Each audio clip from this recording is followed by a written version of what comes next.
अच्छा next question है कि एक समबाहु त्रिभुज है जिसकी भुजा ए है और उसके तीन शीर्ष ए बी सी से तीन आवेश रख रखे हैं। ए पे 2q का प्लस का, बी पे -q और सी पे -q। ठीक है, तो उस निकाय का द्विध्रुव आघूर्ण ज्ञात कर दे। तो अगर मैं बात करूं द्विध्रुव आघूर्ण की, तो द्विध्रुव आघूर्ण क्या लिखते हैं? द्विध्रुव आघूर्ण लिखते हैं P से, और इसे क्या लिखते हैं? उन दोनों आवेशों के मध्य की दूरी और गुणा के किसी आवेश का परिमाण। ये तो लिखते हैं आवेश का परिमाण, ठीक है, और गुणा में आवेशों के मध्य की दूरी।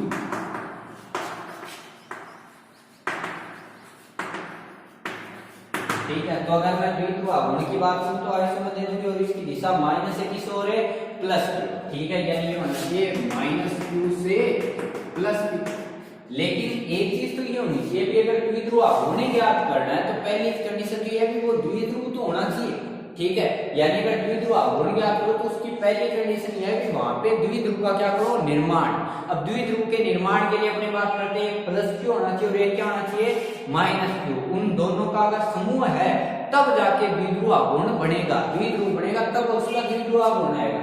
तो अगर मैं कंडीशन देखूं तो मेरे पास +2q है, -q है, -q है। तो यहाँ पे अगर मैं द्विध्रुव कंडीशन बनाने की कोशिश करूं द्विध्रुव आघूर्ण के लिए मुझे पहले द्विध्रुव बनाना पड़ेगा। तो अगर द्विध्रुव बनाने की कोशिश करूं तो B और C द्विध्रुव नहीं बना सकते। क्यों? क्योंकि B पे -q है और C पे भी -q है, जबकि द्विध्रुव की कंडीशन ये होती है कि एक +q और एक है -q, यानी B और C का द्विध्रुव तो नहीं बन सकता। ठीक है, A और B का अगर अकेले का द्विध्रुव देखूं तो A -q और B तो -q और A प्लस का 2q। आवेशों का मान समान नहीं है तो उसके आधार पर द्विध्रुव सीधा तो नहीं बन सकता। तो अगर मैं A वाले के दो टुकड़े कर दूं, प्लस का q और प्लस का q, अगर मैं दो टुकड़े करूं इसके A के, तो A का +q और B का -q द्विध्रुव बन सकता है, यानी एक तो द्विध्रुव बन सकता है AB, और AQ और बच गया जो किसके साथ द्विध्रुव बना सकता है? C के साथ। तो एक बनेगा AC, यानी इस स्थिति के अंदर मैं दो द्विध्रुव बना सकता हूं। BC द्विध्रुव बना नहीं सकता क्योंकि दोनों माइनस के। तो मैंने द्विध्रुव के निर्माण के लिए A के दो टुकड़े कर दिए, 2q के q और दूसरा भी q। तो एक q तो B के साथ द्विध्रुव बना लेगा और एक q किसके साथ है? C के साथ। ठीक है, यानी दो द्विध्रुव बन गए। तो इसलिए अपने पास दो द्विध्रुव है, एक AB और एक है AC। ठीक है, तो अपने पहले अगर दोनों द्विध्रुव निकालूं तो पहले P ज्ञात कर लेते हैं किसका? AB का। तो AB का अगर मैं P निकालूं तो AB का P आवेश का परिमाण, आवेश का परिमाण कितना है? q है। ठीक है, और उनके मध्य की दूरी कितनी है? A। तो मैंने लिखा A गुना q। ठीक है, और अगर मैं बात करूं PAC की तो वो परिमाण q और उनके मध्य की दूरी भी कितनी है? A। तो q गुना A। ठीक है, तो यहाँ पे दोनों PAB और PAC तो आ गया, लेकिन उसने द्विध्रुव आघूर्ण किसका पूछा है? निकाय का। तो निकाय के अंदर कितने द्विध्रुव बन रहे हैं? दो होते, यानी द्विध्रुव आघूर्ण भी कितने? दो। तो अगर दो द्विध्रुव आघूर्ण आ रहे हैं तो उनके परिणामी द्विध्रुव आघूर्ण के लिए अपने को उनका योग करना पड़ेगा, लेकिन योग भी कौन सा? सदिश योग। क्यों? क्योंकि ये जो P है वो कैसी राशि होती है? सदिश। तो सदिश राशि के लिए उसकी क्या देखनी पड़ेगी? दिशा। तो अगर मैं दिशा देखूं तो अगर AB वाले की देखूं तो AB वाले की दिशा किससे? -2 से +2, यानी PAB तो ये होना चाहिए ऊपर की साइड, इस साइड, माइनस इस साइड है प्लस, तो इसको मैंने यहाँ पे दिखा दिया PAB। ठीक है, अगर मैं बात करूं AC वाले की तो AC वाले की दिशा भी ऊपर की ओर होनी चाहिए, -2 से +2, तो इसको मैंने ऊपर की साइड दिखा दिया। P किसका? AC का। अब ये कोण कितने डिग्री है? 60। ये कोण कितने डिग्री? 60। क्यों? क्योंकि ये कौन से कोण है? शीर्षाभिमुख कोण। ये 60 क्यों? क्योंकि वो समबाहु त्रिभुज दे रहा है। तो अगर मैं इसके दो भागों में तोड़ूं इसको, क्यों तोड़ रहा हूं? क्योंकि जो PAB और PAC है दोनों की दिशा समान नहीं है।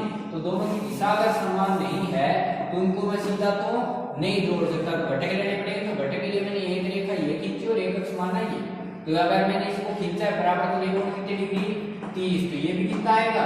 30। तो PAC का ये घटक क्या आ सकता है? PAC cos 30, और ये क्या आएगा?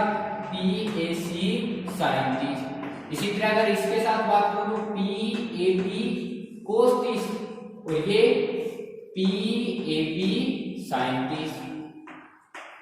तो इसको तो मान रहा हूं मैं x और इसको मान रहा हूं y। तो अगर मैं परिणामी की बात करूं तो जो x अक्ष वाली दिशा वाले वो तो एक दूसरे क्या है विपरीत आ रहे, तो इसलिए ये लिख सकता हूं क्या BPAP sin 30 और PAC sin 30 घटक विपरीत दिशा में है, जिसके कारण वो एक दूसरे को क्या करेंगे निरस्त करेंगे। ठीक है, तो निरस्त करेंगे तो जो परिणामी है वो इनकी दिशा में तो नहीं मिलना चाहिए और दोनों के मान भी क्या है बराबर, तो इसका मतलब कुल परिणामी की दिशा किस ओर आएगी ऊपर की ओर। तो अतः अगर मैं टोटल P की बात करूं, कुल परिणामी P की मान की दिशा देखूं तो दिशा किस ओर दिशा में आएगी y दिशा में, क्योंकि ऊपर की ओर। तो कुल P के लिए अगर मैं बात करूं तो कुल P आना चाहिए PAP cos 30 और प्लस PAC cos 30। PAP और PAC दोनों क्या है बराबर है, तो ये लिख सकता हूं PAP cos 30 प्लस PAC की जगह क्या आ सकता है PAB cos 30। तो ये मान हो गया अपने पास 2PAB cos 30। ठीक है, तो 2PAB का वैल्यू कितना है a गुना q और जो cos 30 है cos 30 का वैल्यू कितना √3/2, तो 2 से 2 कैंसिल आउट, तो जो कुल P है वो अपने पास आ गया √3a गुना q। ठीक है, जिसके आधार पे अपने इसका परिणामी जो द्विध्रुव आघूर्ण उसको ज्ञात कर सकते हैं। लेकिन एक कंडीशन अपने को ध्यान रखनी है कि अगर निकाय का द्विध्रुव आघूर्ण पूछा है, द्विध्रुव आघूर्ण पूछने का मतलब यह है कि वहां पे पहले से एक द्विध्रुव बनना चाहिए। तो यहाँ पे अगर द्विध्रुव देखो तो B और C द्विध्रुव नहीं बना सकता, क्योंकि द्विध्रुव की कंडीशन होती है B1 प्लस Q और एक है माइनस Q। यहाँ पे दोनों ही कौन से हैं -2, तो इसलिए ये द्विध्रुव तो बना नहीं सकते। तो बस कौन गया A वाला, तो एक तो AP का द्विध्रुव बना दिया और एक है AC का, यानी A के मैंने दो टुकड़े किए, एक प्लस Q दूसरा B प्लस Q। तो एक प्लस Q तो B वाले के साथ द्विध्रुव का निर्माण करेगा, दूसरा C वाले के साथ। तो यहाँ पे अगर P देखूं तो आवेश का परिमाण और मध्य की दूरी लिख सकता हूँ, लेकिन यहाँ पे दो ऐसे P भी मैंने क्या लिखे दो। तो अगर P देखूं तो सदिश राशि है, तो सदिश राशि के लिए उनका योग, लेकिन कौन सा सदिश योग, तो सदिश योग के लिए मैंने घटक लिए इनके। तो अगर घटक लिए तो ये दोनों घटक तो कट रहे हैं, लेकिन ये घटक क्या हो रहे हैं जुड़ रहे हैं, इसलिए परिणाम में भी मिलेगा PA cos 30 plus PAC cos। Next question है कि आवेश Q को दो भागों में बांटा गया है, Q1 और Q2। ठीक है, जिनको कितनी दूरी पर रखा गया है स्मॉल r। ठीक है, और दोनों के मध्य प्रतिकर्षण बल के अधिकतम होने की अपने को क्या ज्ञात करनी है कंडीशन ज्ञात करनी है, यानी किस कंडीशन के अंदर उनके मध्य का जो प्रतिकर्षण बल है वो क्या होगा अधिकतम।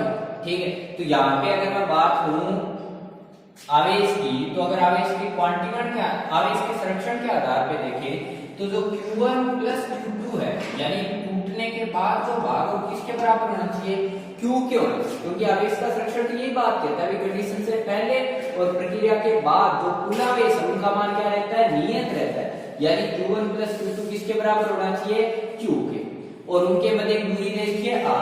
तो यहाँ पे उसने बल का मान पूछा है, तो अगर मैं F देखूं तो F लिख सकता हूं K Q1 Q2/r का स्क्वायर। उसने ये कहा है कि प्रतिकर्षण बल का मान क्या ज्ञात करना है अधिकतम। तो अधिकतम के लिए अपने उच्चिष्ट और निम्निष्ठ की बात की थी। उच्चिष्ट और निम्निष्ठ के अगर मैं देखूं जैसे y बराबर fx कोई समीकरण है या कोई फलन है, उसका अगर उच्चिष्ट या निम्निष्ठ मान देखना हो तो उसके लिए क्या करते हैं dy/dx। ठीक है, और उसको किसके बराबर करते हैं 0 के, जहां से उसके अपने अंदर क्या निकालते हैं गुणनखंड निकालते हैं, क्या भाग कौन सा आता है। ठीक है, तो यहाँ पे भी वही बात करनी, लेकिन उसके लिए एक अचर राशि आनी चाहिए। ठीक है, तो यहाँ पे अगर मैं देखूं तो f का मेरे को क्या करना पड़ेगा अवकलन, जो कि f का अधिकतम मान या न्यूनतम मान देखना है। तो अगर f का मध्य में अधिकतम मान देखना तो f का क्या करना पड़ेगा अवकलन। तो अवकलन किसी न किसी बदलने वाली राशि के सापेक्ष होना चाहिए। तो यहाँ पे k का मान बदल नहीं सकता, क्योंकि वो तो क्या है नियत, और दूसरी उसने r कर रखी है फिक्स। इसका मतलब यह है अवकलन या तो Q1 के सापेक्ष या फिर Q2, तो इनमें से किसी एक को रखो। तो यहाँ से अगर मैं Q2 का वैल्यू निकालूं तो Q2 का वैल्यू क्या लिख सकता हूँ Q माइनस है Q1, तो उसका वैल्यू रख दो। तो f को ये लिख सकते हैं अपने K Q1 Q2 की जगह क्या आ सकता है Q माइनस है Q1 और बटे में r का स्क्वायर। तो इसको अगर हल करूं तो इसको ये लिख सकता हूँ f = K बटे r स्क्वायर, अंदर बच गया Q1 Q माइनस Q1 का स्क्वायर, तो Q1 इससे भी गुणा होगा इससे। ठीक है, तो अब अगर मुझे अधिकतम या न्यूनतम मान चाहिए तो उसके लिए मेरे को क्या करना पड़ेगा अवकलन किसका df/dq1। ठीक है, क्योंकि Q1 ऐसी राशि जो क्या कर रही है बदल रही है, तो मुझे इसके सापेक्ष अवकलन करूंगी इधर भी अवकलन dq1 किसका k बटे are square Q1 minus Q1 का स्क्वायर। तो यहाँ पे अगर देखूं तो k बटे आर स्क्वायर तो नियत है, वो तो आ गया बाहर। d बटे डी Q1 किसका आएगा? Q1 माइनस Q1 का स्क्वायर, ठीक है। और ये क्या आ गया फिर k बटे आर स्क्वायर। अगर मैं Q1 का अवकलन करूं तो Q तो बाहर आ गया, Q बटे डी Q1 किसका? Q1 का, माइनस d बटे डी Q1 किसका? Q1 के स्क्वायर का। क्योंकि अगर बीच में निशान प्लस माइनस का हो तो उसका अवकलन क्या कर सकते हैं? अलग अलग कर सकते हैं। तो इसको लिख सकता हूं a बटे आर स्क्वायर Q1 का अवकलन कितना आया? a माइनस Q1 स्क्वायर का अवकलन कितना?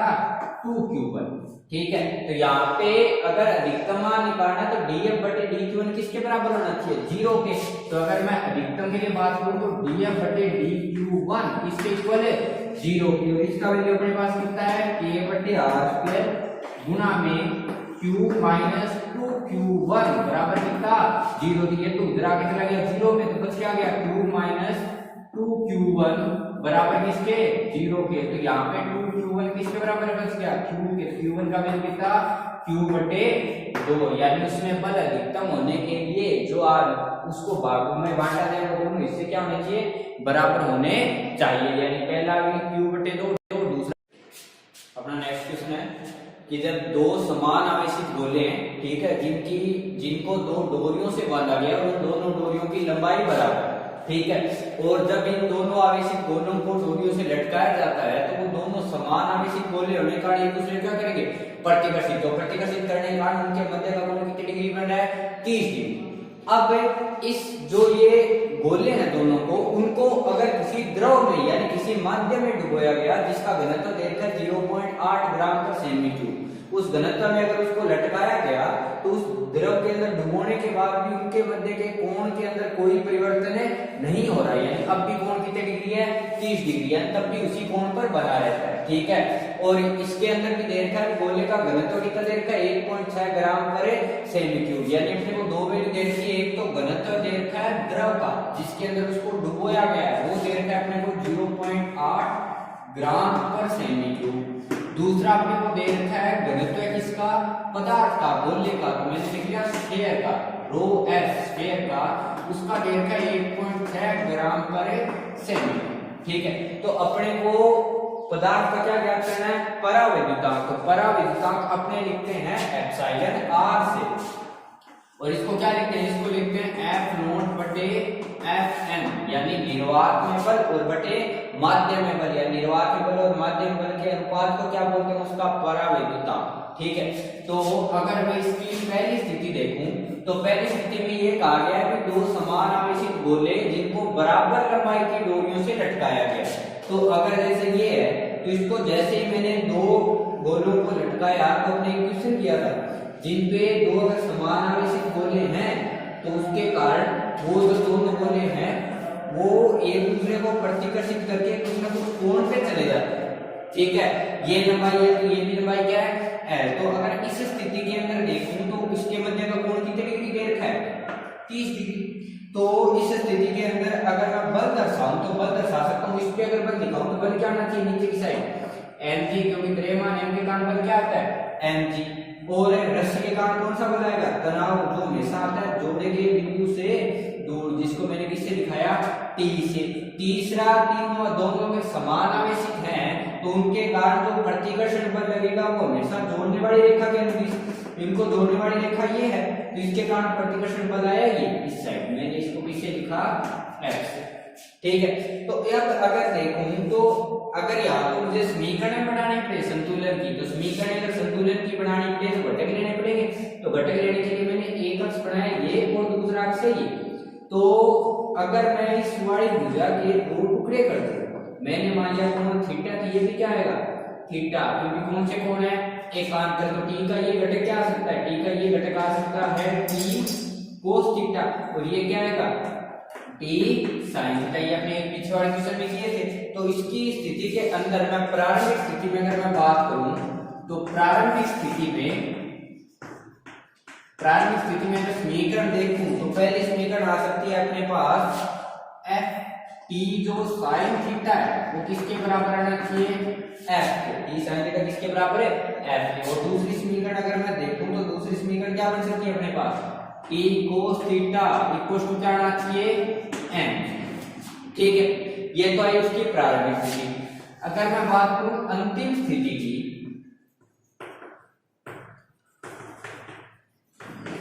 अगर अपने बात करें अंतिम स्थिति में, तो अंतिम स्थिति में ये बात कह रहा है कि उससे वो माध्यम वही है, कोई माध्यम डाला है लिक्विड के अंदर, यानी अब ये जो पदार्थ जो दोनों वाले हैं वो किसी न किसी लिक्विड में रखे गए। अब भी उसके मध्य का जो कोण है उसके अंदर कोई परिवर्तन नहीं हो रहा, तो ये भी द्रव्यमान क्या है m। ठीक है, रस्सियों में अपने कोई बदलाव नहीं किया। तो अब अगर इस स्थिति के अंदर देखूं तो द्रव्यमान m के कारण नीचे की साइड में क्या लगेगा m। ठीक है, दूसरा अगर देखूं तो अब मैंने इसी माध्यम के अंदर भर दिया, तो अगर दो आवेशों को किसी माध्यम में रख दिया जाए तो उनके मध्य लगने वाले बल में क्या हो जाता है परिवर्तन हो जाता है। तो यहाँ पे अगर देखूं तो दोनों के मध्य कोई बल नहीं था, इसलिए ये लिख सकता हूँ बल कब है निर्वात में, मैंने दिखा दिया किससे एफ नॉट से। लेकिन अगर मैं अब देखूं तो अब इनके मध्य द्रव भरा हुआ है, अब भी कोण में कोई परिवर्तन नहीं हो रहा, तो अभी कोण कितने डिग्री है 30 डिग्री। तो अब इनके मध्य अगर द्रव भरा हुआ तो द्रव भरने का मतलब ये है इनके मध्य लगने वाले कूलम्ब बल में क्या हो जाएगा परिवर्तन हो जाएगा। तो अब मैंने लिख दिया इनके मध्य का जो बल है उसको लिख दिया Fm, यानी माध्यम में लगने वाला बल, क्योंकि अब इसको माध्यम में बढ़ दिए, रस्सी में अपने कोई बदलाव किया नहीं। ठीक है, तो रस्सी के लिए मैंने लिख दिया मान लो क्या लिख दिया T डैश कर दिया, ये माध्यम में आगे हो सकता है तनाव बल बदला हो, तो मैंने बल क्या लिख दिया T डैश। तो अब इस स्थिति के अंदर देखूं तो अब मैंने इसको द्रव में डाल रखा है, तो अपने